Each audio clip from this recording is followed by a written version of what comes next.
A década de 30 foi uma época muito difícil. O Brasil ainda sofria as consequências da queda da Bolsa de Nova York e decidiu queimar café no Porto de Santos para que o preço não caísse em demasia no mercado internacional.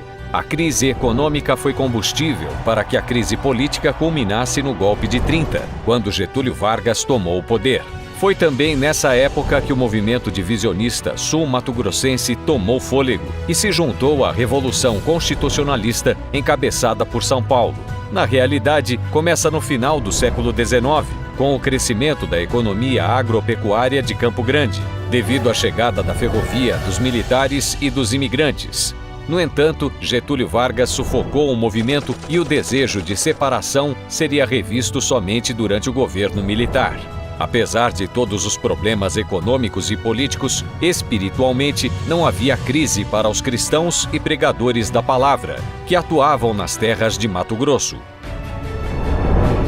O pastor Egídio Joia assume o ministério em 14 de dezembro de 1930, vindo da primeira Igreja Batista do Rio de Janeiro. Logo percebeu a necessidade de uma biblioteca, visando ajudar a mocidade. Pouco tempo depois, os irmãos da igreja aprovaram a compra da casa com o terreno, que ficava ao lado da igreja. Seguiu-se a demolição e uma nova construção. O recém-chegado pastor também propôs uma placa metálica de 60 por 40 centímetros, com os dizeres: culto aos domingos e quartas-feiras. O desejo de expandir o evangelho era grande e instalaram um ponto de pregação no bairro Amambaí, em Campo Grande. O trabalho cresceu tanto que em uma das reuniões chegou a ter 38 pessoas. Foi alugada uma casa e confeccionados convites para a distribuição no entorno do ponto de pregação. Havia também outros pontos de pregação, um deles na casa do irmão Manuel de Castro Barreto e outro na casa do irmão Lourenço Silva, nos quais os donos da casa também seriam os responsáveis. No Novo Horizonte, com sede em Estrela d'Alva, o irmão Manuel Alves de Figueiredo. Preocupados com a pregação do Evangelho, criou-se uma comissão de evangelização, cuja finalidade era promover a disseminação do Evangelho. Foram implementadas a distribuição de folhetos de casa em casa, cultos nos lares e ao ar livre, a visitação e o cuidado aos interessados desses pontos de pregação e visitantes da igreja. Durante o pastorado de Egídio Joia, o jovem Valfrido Monteiro foi consagrado ao pastorado a pedido da Igreja Batista de Ictama, na Ilha do Governador. A igreja também cooperou com missões estrangeiras e, da mesma forma, com seminários e sociedades bíblicas. O Seminário do Sul, no Rio de Janeiro, em certa ocasião, recebeu um montante de 100 mil réis. Alguns fatos só podem ser entendidos se colocados no tempo e local em que acontecem. No começo do século, animais domésticos costumavam ficar livres pelas ruas, e isso começou a criar desconforto. Por essa causa, uma das primeiras propostas do pastor Egídio Joia foi colher dentre os irmãos 2 jeitosos para serem porteiros, a fim de impedir a entrada de cães e fazer entrar e sentar as pessoas visitantes. Apesar de estar desenvolvendo seu ministério com a aprovação da igreja, em dezembro de 1934, o pastor Egídio pede a sua exoneração, alegando questões de foro íntimo. Com a saída do pastor Egídio Joia, assume interinamente a liderança da igreja o segundo vice-presidente, o missionário Dweifibitya Sherwood. Nessa ocasião, ocorreu um fato inusitado. Em 1935, a Igreja de Bela Vista havia sido organizada pela Missão Interior da América do Sul e desejou filiar-se à nossa denominação. Durante a Assembleia de 20 de dezembro, foi lido o seguinte pedido, feito pela Igreja em Bela Vista, dirigido ao pastor Sherwood: que a Igreja, em sua sessão de 8 do corrente, julho de 1935, resolveu por maioria de votos pedir ingresso à denominação batista. Assim, rogamos a fineza de nos informar o que devemos fazer para que seja levado a efeito essa união. Em seguida, foi lida uma cópia da ata da referida igreja, da sessão de 3 de outubro de 1935, realizada debaixo da direção do pastor Sherwood, em que a igreja aceitou por unanimidade os artigos de fé, o Pacto das Igrejas Batistas e os capítulos 20 e 21 do Manual das Igrejas Batistas. Para essa filiação, Era necessária uma igreja-mãe, e o desejo daqueles irmãos foi colocado em votação e aceito pelos membros de nossa igreja. E assim, a Igreja Batista de Bela Vista tornou-se igreja filha da primeira Igreja Batista de Campo Grande. No campo missionário urbano, a igreja aprovou a compra de um terreno com uma casinha para abrigar a congregação do bairro Amambaí, pois estava numa casa alugada. Vários pastores de projeção nacional e internacional saíram da nossa igreja ou estiveram por um tempo conosco. Um deles foi o pastor Enéas Tonini, que foi zelador reeleito e posteriormente sentiu o chamado para o ministério da palavra. Ele é reconhecido como um avivalista de projeção internacional. Foi ordenado em nossa igreja e as igrejas de Camapuã e Coxim também investiram em sua manutenção enquanto esteve no seminário. Outro jovem de nome Demétrio Fraia, muito atuante na igreja, sentiu-se chamado para o ministério e foi igualmente mantido por ela. A igreja ainda cooperou com o segundo missionário da Junta de Missões Estrangeiras em Portugal. Conforme a ata 297, Antônio Maurício havia remetido um livro de sua lavra, a título de propaganda, e pede 10.000 réis por volume, sendo então proposto e apoiado que a nossa igreja pague a importância. Posto em votação, passou por unanimidade. Em 1945, W.B. Sherwood convida o Dr. Rafael Joia Martins para assumir o pastorado.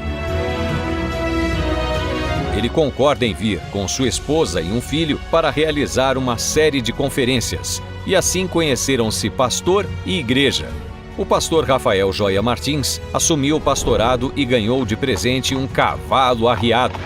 A compra ficaria a seu critério e objetivava a sua melhor locomoção. Logo que iniciou seu pastorado, sugeriu à igreja a organização do primeiro Instituto Bíblico do Estado, o qual receberia obreiros de outros campos que deveriam ser hospedados pela igreja.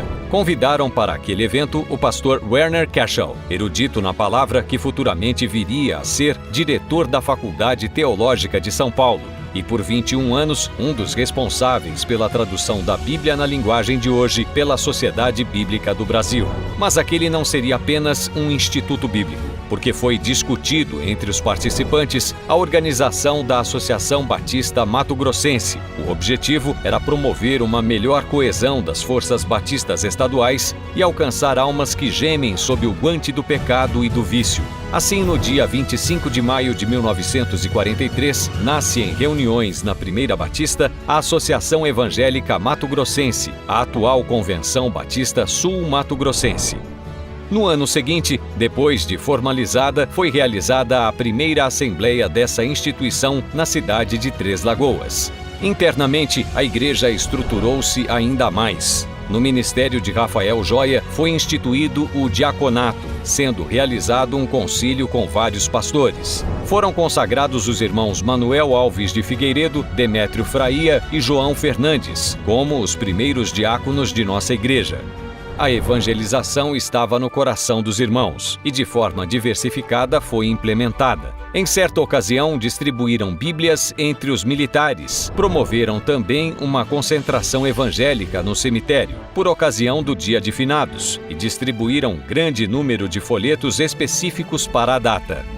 Outro grupo, muitas vezes esquecido, não foi ignorado pela igreja. Os irmãos em assembleia decidiram manter o trabalho no leprosário. Os pontos de pregação e congregações continuavam sendo a menina dos olhos da igreja, que não via empecilhos para ajudá-los. Com esse pensamento, decidiram comprar um terreno para abrigar a congregação do bairro Amambaí, em Campo Grande. Nesse período, o irmão Juvencio Liberino de Oliveira sentiu-se chamado para um ministério pastoral. Passou pelo concílio e, em 1945, foi encaminhado ao seminário com todo o suporte garantido pela igreja. Ele viria a ser o pai do querido pastor Edson Queiroz de Oliveira, que cerca de 50 anos depois nos ajudaria a ampliar a visão missionária da igreja com a adoção da OMF, Oferta Missionária de Fé, e autor da série 40 Dias de Jejum e Oração.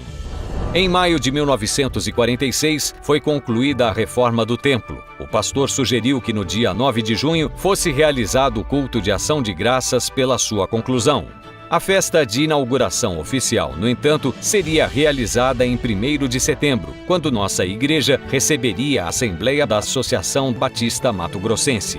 Havia naquele momento uma discussão recorrente sobre a educação laica. Apesar de haver a separação igreja e Estado, as escolas públicas ainda se comportavam como confessionais. A igreja orou por 3 meses com a finalidade de oferecer ensino com nossos valores, e foi sugerida a compra do Colégio Oswaldo Cruz.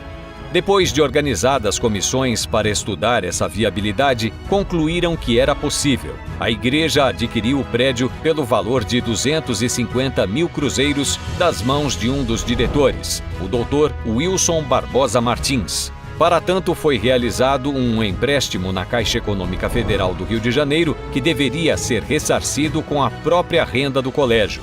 O pastor Rafael Joia Martins foi indicado para ser o diretor do colégio. Naqueles dias, a mocidade da igreja havia pedido uma sala no templo para a alfabetização de crianças pobres, e a igreja sugeriu que usassem as dependências do colégio. O colégio ia bem, mas dívidas se avolumaram, até que o irmão Luiz Alexandre de Oliveira ofereceu à igreja um empréstimo no valor de 40 mil cruzeiros. Na ata do dia 4 de agosto de 1947, foi formalizada a proposta de venda do colégio. Houve discórdia e o assunto ficou sobre a mesa por mais algum tempo. No dia 3 de novembro de 1947, o pastor Rafael Joia Martins comunica à igreja a sua saída para assumir o pastorado na Igreja Batista do Brás, em São Paulo. A Primeira Batista foi agraciada por Deus por abrigar o primeiro instituto bíblico no estado. Foi presenteada porque, naquela ocasião, discutiu o início da Associação Batista Mato Grossense, atual Convenção Batista Sul Mato Grossense, que investe, dá suporte à plantação de novas igrejas e apoia pastores, além de ser pioneira em desbravar novos campos. É importante lembrar que, em 1954, a missionária Anna Waterman, missionária norte-americana em nosso estado, auxiliada pelo missionário Charles Compton, apresentou a ideia do plano cooperativo às igrejas mato-grossenses. Esse é o modelo de cooperação financeira das igrejas para com a denominação, adotado até o dia de hoje. Segundo a ata 645, de 12 de maio de 1958, 4 anos depois da instituição do plano cooperativo, a Primeira Batista se comprometeu a contribuir com o dízimo dos dízimos de suas entradas à Convenção Batista Mato Grossense, inclusive com os atrasados daqueles 4 anos. A Primeira Batista também teve o privilégio de abrigar o primeiro Congresso de Mocidade Mato Grossense durante a chamada Semana Santa de 1956. Nossa igreja sempre esteve presente, na pessoa de seu pastor e de outros irmãos, nas assembleias anuais da Convenção Batista Brasileira e na Convenção Estadual. Desde a sua organização, a Primeira Batista permaneceu fiel a Deus e à sua denominação. Numa sinergia, igreja e convenção deram suporte uma à outra em vários momentos. Pastores, missionários, líderes de pequenos grupos e irmãos, sob a direção e força do Espírito Santo, escreveram a história de nosso estado. Muitos homens e mulheres desconhecidos nem acreditavam que o seu trabalho tivesse algum valor. Eles podem não ser conhecidos pelos homens, mas são conhecidos pelo Senhor e receberão das mãos do seu Deus o prêmio por uma vida de compromisso com a causa do Evangelho.